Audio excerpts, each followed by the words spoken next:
Fala, Doc, tudo bem? Aqui é o Furlan e hoje a gente vai conversar sobre estrutura do exame físico.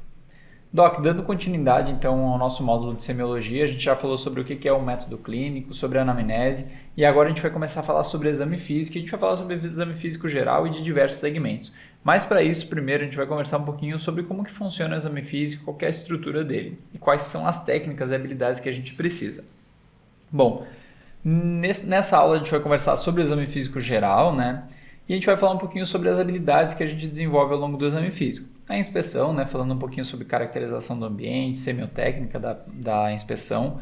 Palpação também, né? Os tipos de palpação, semiotécnica da palpação. Percussão também, os tipos de percussão, semiotécnica da percussão, tipos de som e como treiná-los. E por fim a gente vai falar da ausculta, né? Aqui eu vou conversar um pouquinho sobre o nosso principal instrumento, né, de trabalho, o estetoscópio. E claro, a gente vai falar sobre a semiotécnica da ausculta. Como sempre, vamos começar com uma questão aí, Doc, dá um pause na aula, tenta resolver e no final a gente discute ela juntos, pode ser? Bom, do que consiste o exame físico geral, então, como que funciona o exame físico, Doc? Basicamente é importante a gente saber que nesse momento o paciente está muito vulnerável, então a consulta é um momento vulnerável, mas o exame físico ele acaba ganhando uma importância um pouquinho maior nisso. O paciente fica ansioso, muitas vezes envergonhado, com receio de sentir dor. Então, às vezes o paciente está com uma dor ali importante, você vai palpar esse paciente, ele fica com medo.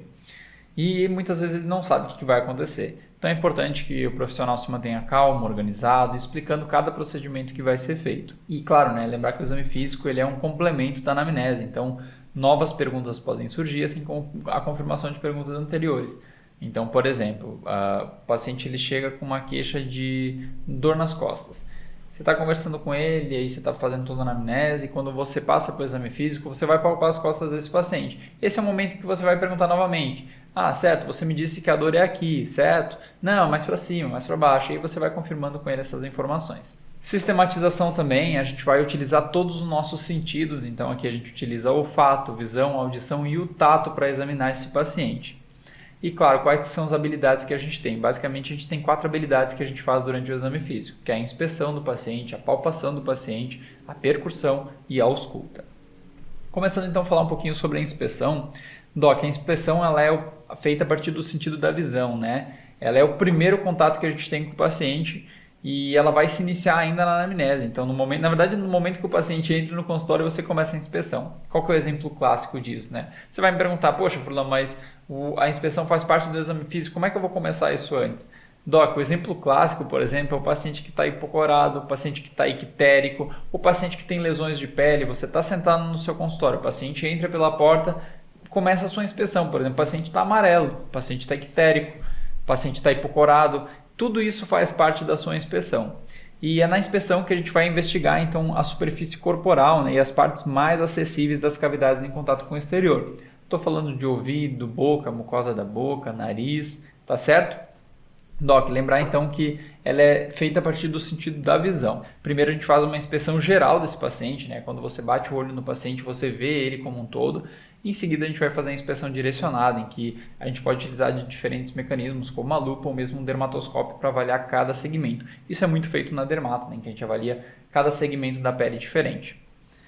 Bom, qual que é a semiotécnica então da inspeção? Doc, não tem mistério, né? Primeiro a gente precisa de uma iluminação adequada, então obviamente nem sempre a gente tem uma luz natural, mas a luz natural acaba sendo a melhor para a iluminação, então qual que é o ideal que é descrito na literatura? É a luz natural com incidência oblíqua, ou seja, uma janela lateral, então no seu consultório, que incida a luz solar obliquamente. Isso é o mais adequado para você fazer a inspeção no paciente.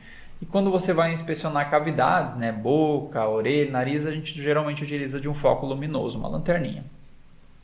Quais que são as etapas? É importante que você faça a inspeção por etapas. Então, primeiro você faz a inspeção geral e depois você vai fazer a inspeção segmentar.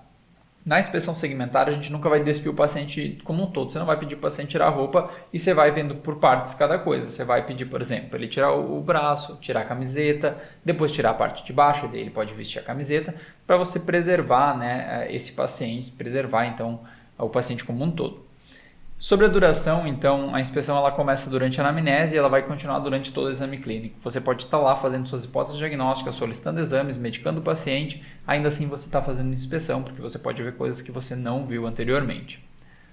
Palpação. Doc, A palpação, de modo geral, ela vem depois, né, da inspeção, e ela é feita a partir do tato, então, porque o tato ele fornece, né, tato e pressão. O tato ele fornece informações sobre a parte superficial do corpo e a pressão, então, informações sobre regiões mais profundas, né? Isso a gente utiliza principalmente no abdômen do paciente. E, obviamente, ele confirma o que foi observado na inspeção. Então, muitas vezes você observa, por exemplo, um aumento de volume, um nódulo, uma lesão, e aí quando você palpar, você vai conseguir delimitar melhor isso, ele vai confirmar o que você viu na inspeção. E claro, ele permite, né, a percepção de modificações de textura, de temperatura, de espessura, de resistência da pele, de sensibilidade, de dureza, de elasticidade, enfim, de flutuação, crepitação, uma série de alterações que a gente consegue ver com o nosso tato e exercendo pressão. Qual que é a semiotécnica da palpação? Doc, aqui é um pouquinho mais complicado do que a inspeção, porque a gente está utilizando nossas mãos e existem algumas técnicas que a gente vai utilizar para isso. Sempre importante aquecer as mãos, então é muito comum um estudante, quando está aprendendo semiologia, vai examinar o paciente, está com as mãos geladas, está sudoreico, então para, respira, esquenta as mãos, tenta aquecer bem, explica para o paciente o que está acontecendo. Colocar-se sempre à direita do paciente, lembrar que a gente sabe que nem sempre dá para fazer isso, mas a gente tenta se colocar sempre à direita do paciente, que é a posição padrão do examinador. E existem algumas técnicas de palpação. A primeira que eu vou mostrar para vocês, aqui que a gente tem na imagem, é a palpação com a mão espalmada. Então, basicamente, você coloca as suas duas mãos no paciente, ou uma mão, e vai fazendo a palpação. Aqui o exemplo clássico, né, com essa imagem do Porto, é a palpação da região do abdômen.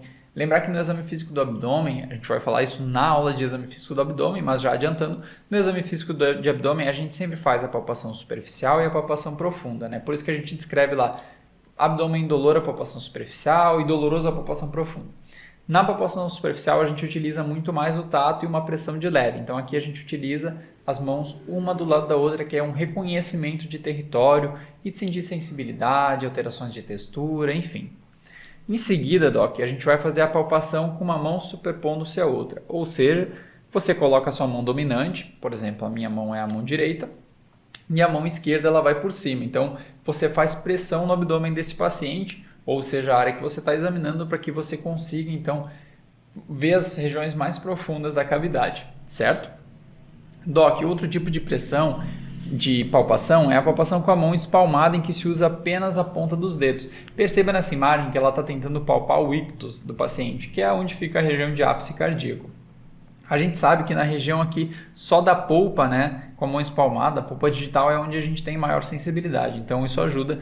E a gente utiliza muito, por exemplo, para fazer dinâmica uterina, né? Se você não passou na gineco ainda, você logo vai passar e vai entender isso. Você fica com a mão na gestante lá, tentando ver quando que o útero ele fica durinho, que ele faz a contração, certo?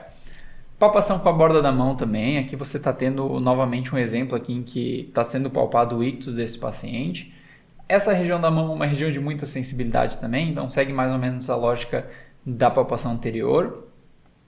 E a palpação usando o polegar, né, e o indicador, em que se forma uma pinça. Doc, perceba que ela está pinçando o tecido adiposo do paciente. Isso a gente utiliza muito quando tem que delimitar a lesão, ver se está aderido a planos profundos. Por exemplo, o paciente tem um nódulo na barriga, você pode palpar ele com uma pinça, tentar descolar da região de fundo, ver se tem aderência ou não. Ou mesmo para avaliação do tecido adiposo. E por fim, né, a palpação com o dorso dos dedos, e aqui ele é específico para avaliação de temperatura, né? Basicamente é quando você põe o dorso da mão, é aquilo que a mãe faz na criança, né? Põe na testa para ver se tem febre, tá? Aqui essa também é uma região de sensibilidade, a gente consegue avaliar a temperatura melhor. Existe a palpação também com dígito pressão, isso é utilizado muito mais para avaliar edema, por exemplo, né? A gente consegue fazer o sinal do cacifo, que basicamente você pressiona contra uma proeminência óssea, um lugar que tem edema, e vai ficar seu dedo marcado lá, isso é muito comum, tá? Essa é a palpação de dígito pressão. E por fim, a última palpação mais comum é a palpação bimanual combinada. Isso pode ser utilizado em diferentes situações, mas o mais comum, Doc, perceba a imagem aqui, ó, é a palpação do toque ginecológico, né? A palpação bimanual, em que você faz um toque ginecológico, um toque vaginal, e com a sua mão dominante, né? E com a sua outra mão você vai palpar a região de fundo do útero, tá? Que você consegue ali correr sua mão, delimitar os anexos, ver se tem dor à mobilização, ver se o útero está aumentado ou não, enfim. Isso acaba sendo o mais comum do toque bimanual. Doc, partindo para o próximo passo do exame físico, a percussão. Doc, isso é muito importante, tá? A percussão ela exige um pouco mais de treino do que os outros, porque a gente tem que adaptar o nosso ouvido, assim como na ausculta, e também as nossas habilidades manuais de percussão. Existem algumas técnicas básicas, tá? Qual que é o princípio, né? O princípio é que quando você golpeia qualquer ponto do corpo, existem vibrações que têm características próprias quanto à intensidade, timbre e tonalidade. Ou seja, você golpeia um corpo e existem vibrações que geram som para a gente vai interpretar isso. Qual que é a semiotécnica, então? A gente tem a percussão direta, que é o mais simples. Basicamente, você faz uma concha com a sua mão e percute, que é o que está na imagem aqui. Tá? Perceba que é muito simples. A percussão dígito digital, Doc, essa de longe é o mais comum. Então, essa é aquela que a gente vê em filme mesmo, ou que você vai aprender na sua faculdade, porque é a principal e é a mais utilizada em todos os sistemas. Basicamente, aqui, a gente tem o seguinte, a gente vai utilizar uma mão para apoiar no paciente e a outra a gente vai utilizar o dedo, normalmente o dedo intermediário, né? Ou mesmo o dedo indicador para fazer um martelo, uma forma de martelo. Então perceba bem, a gente vai fazer movimentos de punho contra o dedo intermediário aqui ou o dedo indicador. E a gente vai fazer assim, ó. Normalmente são 2 ou 3 batidas, depois eu explico um pouquinho para vocês. E a gente pode fazer isso em qualquer região do corpo, mas o mais comum é tórax e abdômen. Então basicamente a gente apoia a nossa mão e bate contra a nossa mão, certo? A punho-percussão também é outro tipo de percussão. Aqui é muito utilizado para avaliação do sinal de Jordano, né? A punho-percussão lombar. Então, um paciente que tem cólica renal, pielonefrite, você basicamente golpeia as costas do paciente e o paciente vai se queixar de dor ou vai, enfim, né? Vai reagir à sua manobra. É geralmente utilizada para isso. E claro, a gente tem o piparote. Doc, o piparote que ele é mais específico para pacientes que têm ascite. Basicamente, piparote significa peteleco. Perceba a mão da paciente, do médico, que ele dá um peteleco na barriga e com a outra mão ele sente a vibração do outro lado. Isso nos mostra deslocamento de líquido, certo? A gente tem algumas variações do piparote aí, mas isso é assunto para outro momento. Agora, algumas dicas para percussão. Basicamente, Doc, é aconselhável sempre a execução de 2 golpes seguidos. Então, você vai botar a mão no paciente, vai dar 2 golpes seguidos. Isso nos ajuda a identificar o som melhor. Não utilizar unhas compridas também, a gente acaba não conseguindo fazer isso com unha comprida. E por fim, em órgãos simétricos, a gente acaba percutindo bilateralmente, isso é muito comum no tórax. Você percute um hemitórax, você percute outro hemitórax. E sobre os tipos básicos de som e como treiná-los. Gente, isso é muito legal, é descrito na literatura e é uma forma muito legal de aprender. Me acompanha. A gente tem basicamente 3 tipos de sons, né, e subvariações que a gente tem no nosso corpo. O som maciço, que é o som de órgãos sólidos, então é quando você percute, por exemplo, baço, fígado ou regiões de proeminência óssea. E como que a gente pode treinar isso? Para você treinar, então, você pode percutir uma mesa mesmo ou uma cabeceira de cama. Principalmente a cabeceira de cama, que você vai ver que dá um som maciço, né? É muito difícil falar som maciço porque a gente não tem isso no nosso dia a dia, né? Mas quando você começa a treinar, você vai perceber. O mais comum aqui é a percussão do fígado, tá? Som pulmonar. Gente, o som claro pulmonar ele é muito específico, né? Ele basicamente está distribuído na caixa torácica. É um som muito característico, então quando você começa a percutir, você percebe esse som. E, gente, a forma mais fácil de treinar é você colocar um livro sobre a sua mesa e percutir esse livro. Acredite, é muito parecido. Faça isso em você mesmo, então você põe a mão, percute, percute, percute, depois percute no livro para você ver que é muito semelhante. E quando que acontecem essas alterações? Quando que a gente não quer que aconteça, por exemplo, você percutir um tórax e ter som maciço. Isso nos indica, por exemplo, que tem alguma coisa que modificou o som ali. Pode ser líquido, pode ser sangue, ou pode ser qualquer outro processo de consolidação, de pneumonia, ou mesmo um câncer nesse paciente que alterou e ficou sólido o som ali, tá bom? Ou mesmo aqui um outro exemplo é a percussão de colchão de mola. Gente, acredite, isso também dá certo. Se você percutir um colchão de mola, o som é muito semelhante. E o som timpânico, gente. Timpânico e subtimpânico. Basicamente é quando você percute órgãos ocos. Tem som de tambor mesmo. Se você pegar um paciente e percutir o abdômen de um paciente, ele vai ficar com som timpânico ou subtimpânico, que é quando você tem basicamente órgãos com gases dentro. E é muito comum a percussão no intestino, né? Aqui você pode treinar no pequeno tambor, mesmo numa caixa vazia, que o som vai ser muito parecido também. Doc, sobre a ausculta aqui, então eu estou trazendo para vocês aqui um modelo 3D, né, de estetoscópio, que basicamente é o nosso instrumento de ausculta. Então o estetoscópio aqui ele funciona da seguinte forma: você tem aqui em cima 2 olivas, né, que basicamente ficou fora aqui, ó. Aqui ficou 2 olivas, que basicamente então é onde a gente escuta. Então é onde a gente coloca no ouvido. Lembrar que o estetoscópio, os melhores, né, os mais profissionais, eles têm uma leve angulação para frente e como o nosso conduto auditivo ele começa aqui, mas ele se direciona para frente, a gente precisa angular esse estetoscópio para frente. Depois dessas olivas a gente tem o arco de metal dele, né, aqui o tubo de silicone, e por fim o receptor. No receptor ele pode ser o diafragma ou a campânula. Esse desenho aqui em que você não vê nenhuma membrana, geralmente o menor é a campânula. E do outro lado que a gente viu antes, que tem uma membrana reta, é o diafragma. O diafragma ele geralmente tem uma captação melhor e a campânula ela acaba sendo restrita a algumas situações específicas em que você precisa auscultar sons de frequência mais alta, certo? Doc, basicamente então a ausculta ela consiste em ouvir os sons produzidos pelo corpo. É importante que a gente conheça esses sons, né? E a gente não faz ausculta só do tórax, a gente ausculta abdômen também, a gente ausculta pescoço, a gente ausculta tireoide. Então existem vários sons que a gente pode aprender. Em sua maioria os ruídos corporais são muito suaves, eles devem ser canalizados então através do estetoscópio para avaliação. E qual que é a semiotécnica? A Doc aqui não tem mistério, é treino, treino, treino. Primeiro que a gente precisa de um ambiente silencioso. A ausculta cardíaca o paciente pode estar em diferentes decúbitos, aqui o dorsal é o mais comum, mas a gente pode botar o paciente sentado, inclinado para frente, ou mesmo em decúbito lateral esquerdo, que você consegue ouvir principalmente foco mitral, focos de base, né? Para a ausculta pulmonar, geralmente o paciente sentado, inclinado para frente, é comum a manobra do paciente botar as mãos nos seus ombros para que faça uma abertura das escápulas e nos permitam fazer uma ausculta melhor. Decúbito, aqui para avaliar abdômen também a gente pode botar o paciente em decúbito dorsal. Lembrar que aqui tem uma peculiaridade muito importante. Lembra que eu falei que a gente sistematiza? Sempre faz inspeção, palpação, percussão e ausculta. No abdômen isso é diferente. A gente vai realizar a ausculta antes da palpação e percussão. Aí você vai me pedir, poxa Furlan, mas por quê? Você falou até agora que é para sistematizar. É porque o abdômen especificamente, quando você começa a palpar ele e percutir, você estimula o peristaltismo. Então, quando você for botar seu estetoscópio, obviamente os sons peristálticos, os ruídos hidroaéreos vão estar aumentados. Então, primeiro você olha o abdômen, faz a inspeção, põe seu estetoscópio, ausculta como ele está e depois você faz as manobras de palpação e percussão. Certo?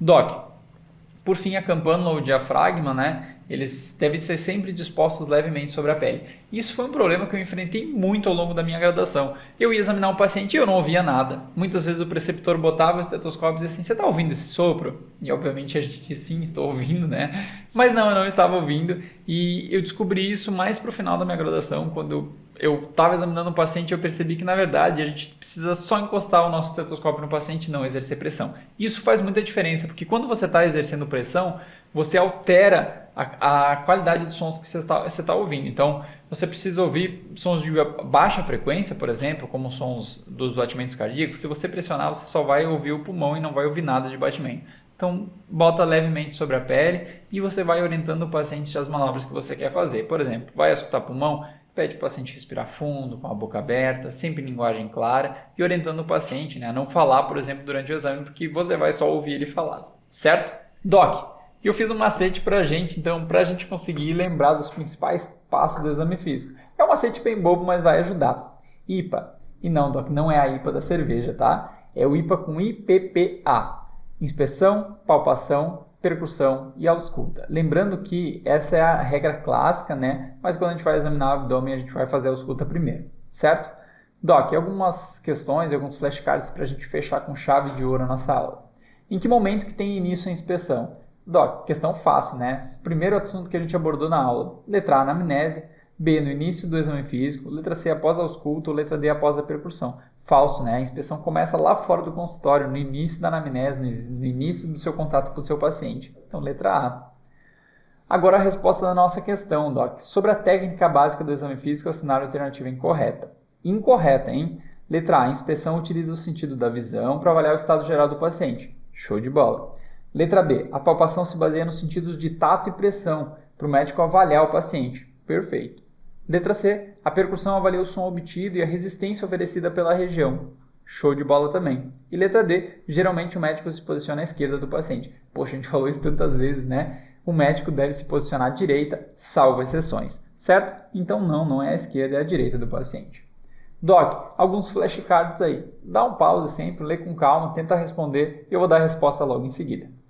Qual que é a sequência padrão do exame físico? Gente, a gente acabou de falar sobre isso. Inspeção, palpação, percussão e ausculta. Lembrando que a ausculta passa para o segundo lugar no exame de abdômen.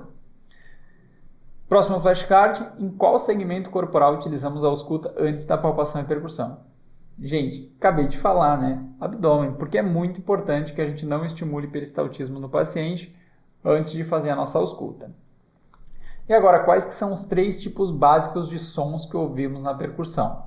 Lembra que a gente conversou que existem basicamente 3 tipos de subvariações que você consegue treinar inclusive em casa ou em você mesmo. O som, então, é maciço, né, que é aquele som do fígado, da percussão da mesa. O som pulmonar, em que você vai percutir um livro sobre a mesa ou um colchão de molas, que basicamente é quando você percute a caixa torácica. E o som timpânico, né, que é aquele som de víscera oca, né, principalmente de intestino, como se você estivesse batendo num tambor mesmo ou numa caixinha vazia. Certo? Doc, e agora a gente vai fazer um resuminho breve da aula. Me acompanha aí. O exame físico geral, então, ele complementa a anamnese, né? Ele é composto por inspeção, palpação, percussão e ausculta. A inspeção ela começa na anamnese, né? Ou quando o paciente entra no consultório, utiliza do sentido da visão. A palpação, então, ela se utiliza do sentido do tato e da pressão, né? Aqui, basicamente, a gente pode avaliar diferentes texturas do paciente, diferentes temperaturas, sensibilidade, entre outros. Existem várias técnicas, né? Desde a mão simples, a mão espalmada, que acaba sendo mais comum mesmo, ou com a mão sobreposta uma sobre a outra. A percussão, então, permite avaliar as vibrações produzidas pelos diferentes segmentos do corpo, né? Toda vez que você percute algo, você tem, então, uma vibração que gera um som característico. A técnica mais comum é a da dígito digital, mas a gente também tem a percussão direta, punho-percussão ou piparote, manobras de abdômen. E, por fim, a ausculta, né? Ela permite avaliar os diferentes sons do organismo. E, Doc, qual que é o mais importante de tudo isso? É você treinar. A gente sabe que quando está aprendendo semiologia é muito difícil, a gente acaba se prendendo em conceitos e acaba sendo muito difícil identificar os sons, o que está alterado, o que não está alterado. Quanto mais você examinar pacientes, quanto mais você examinar seus amigos, seus familiares, e acredite, eles vão gostar de ser examinados porque eles estão se sentindo atendidos pelo médico da família. Isso faz muita diferença. Então examine seus amigos, examine paciente, crie um repertório do que é normal. Se você criar um repertório do que é normal, quando você vê qualquer coisa alterada, isso vai chamar a sua atenção. Certo? Doc, essas são minhas referências, muito obrigado e até uma próxima.